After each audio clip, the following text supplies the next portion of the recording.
អូនមែនអូនតែអូនប្រាប់កាប់បដបងទោះអូនជាស្អីក៏ដោយអូនស្រឡាញ់អូនប៉ិនមែនទេព្រះអង្គពិតមែនហើយតោះជាភ្នំប្រឡងពេលរលាយយ៉ាងណាអូព្រះអង្គតែស្លាញ់ខ្ញុំមកចាំដែរអូព្រះអង្គម្ចាស់ចាប់បន្តែសេចក្តីស្នេហាដែលព្រះអង្គមានឲ្យខ្ញុំម្ចាស់នោះខ្ញុំម្ចាស់រំភើបខ្លាំងណាស់អញ្ចឹងដើម្បីឲ្យខ្ញុំម្ចាស់បញ្ជាក់ពីសេចក្តីស្នេហាខ្ញុំម្ចាស់សូមថាព្រះអង្គអត់អីទេឲ្យតែអូនប្រាប់ដល់កាប់បដបងអូនចង់ថាទៅថាតាមអត់តែប្រាប់បានថាទៅមកព្រះអង្គបានថាបើអូនប្រាប់កាប់ទេអូអ្នកឯងនៅបានខោទៀតចាំការចាំព្រះអង្គម្ចាស់កាប់បន្តែខ្ញុំម្ចាស់គឺអីគេ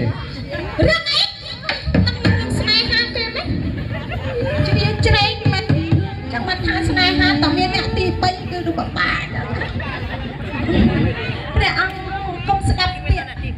ចាប់ព្រៀបអីតាព្រះអង្គទោះអូនជាស្អីក៏បងស្រឡាញ់អូនដែរខ្ញុំម្ចាស់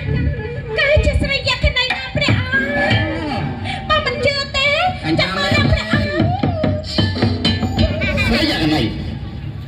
ការកាប់បាត់ទៅយើងលួងលួងនាងឲ្យប្រាប់ការពិតដល់យើងទេ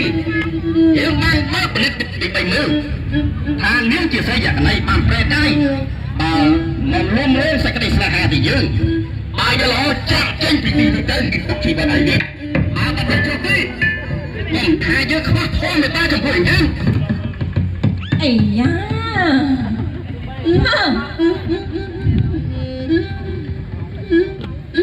កន្លងពេលណាបានផ្កាហើយនោះក្រែបមិនទាន់នឹងអឹងស្អីផងចង់បោះបង់ចោលយើងផងហ៎រឿងរ៉ាវនេះមកពីនេះទាំងអស់យើងបំឡងភ្នែកយើងមកលួងរឿងរបស់យើងបោកនាងម្ដងទៅយើងមិនមែនជាស្រីធម្មតាដូចឯងចាប់តាក់ក៏បោះចាប់តាក់ម្ដងទេវើយស្រីយ៉ាងណាយើងមកកោជាលើកចង្ក្រោយឲ្យធ្វើយើងទៅបើមិនដូចឆ្លោះទេយើងសម្លាប់នាងក្នុងថ្ងៃនេះឯងចាំធ្វើអីយ៉ាងលោកតាប្រាំមេស័យយោ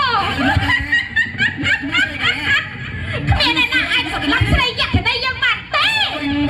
ស្រីមក